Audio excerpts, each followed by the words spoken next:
TP-Link UE300 3.0 to Gigabit Ethernet Adapter is a compact device that provides up to 1 gigabit per second Ethernet speeds to your computer. The UE300 can be used for actions such as playing the latest games, streaming your favorite shows in high definition, or simply browsing to your favorite websites. Use it with computers such as MacBooks, Chromebooks, or even Surface tablets. Setup is simple. Connect one end of an Ethernet cable to the UE300 and the other end to your router or switch. Now connect the UE300 to a USB port on your computer. For best results, we recommend using a USB 3.0 port.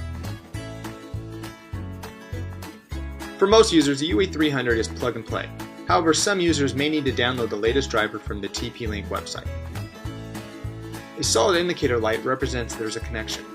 A flashing light shows that data is passing. With the UE300, you can reach up to 1 gigabit speeds.